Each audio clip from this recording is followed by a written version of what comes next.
Дусларым, тешләрегезне чистартыгыз, пижамаларыгызны киегез дә, караватыгызга ятып, минем әкиятне тыңларга әзерләнегез. Рәмия дә инде йокларга ятты. Бүгенге әкиятем ике чыпчык турында булыр. Борын заманда түгел, бүгенге заманда яшәгән ди булган ди ике чыпчык, Нәҗми белән Хөсни. Алар көн сайын бер вакытта миләш куагында очрашканнар, бергә ашаганнар, уйнаганнар, аерылмас дуслар булганнар. Бер көнне Нәҗми Хөснигә әйткән: "Хөсни дустым, һаман да шушы ишек алды, шушы ачы миләш туйдырды. Без бит ирекле кошлар, канатларыбыз бар. Әйдә, икенче якларга очып китәбез." Хөснинең башта ияләнгән җиреннән бер дә китәсе килмәде.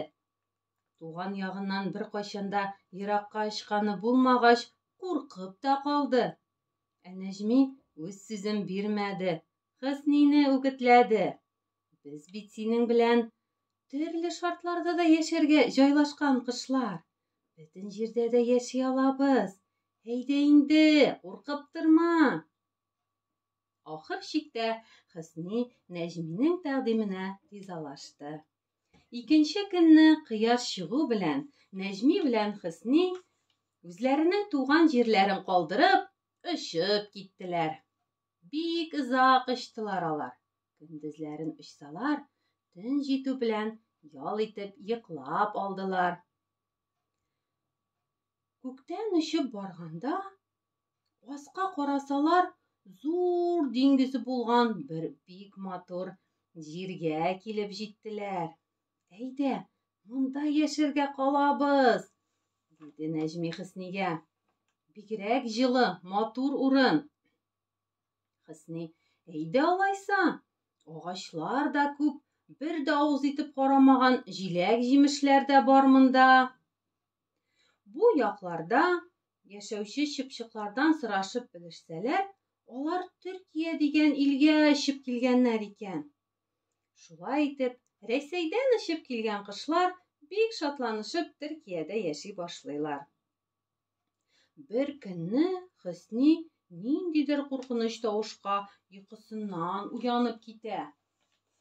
"Дустым, уян әле, монда нидер булган.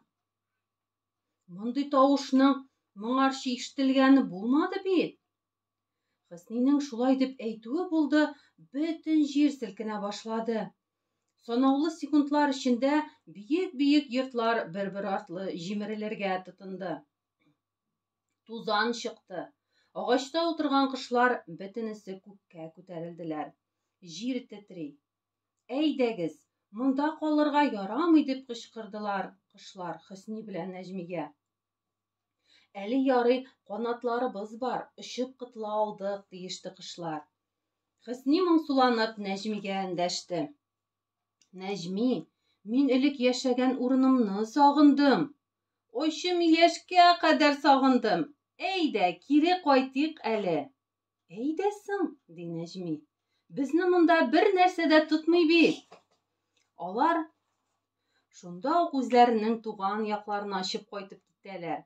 Кайтып җиткәч, дусларына, туганнарына үзләренең кайда булганнарын, нәрсәләр күргәннәрен сөйләделәр. "Безнең яклардан да матур җирләр юк икән", ди Нәҗми. "Матур гына түгел, бездә бик тыныч та икән әле. Кадерен белик", дип өстәп куйды Хөсни. Шуның белән әкиятем тәмам, дусларым. Тыныч йокылар сезгә!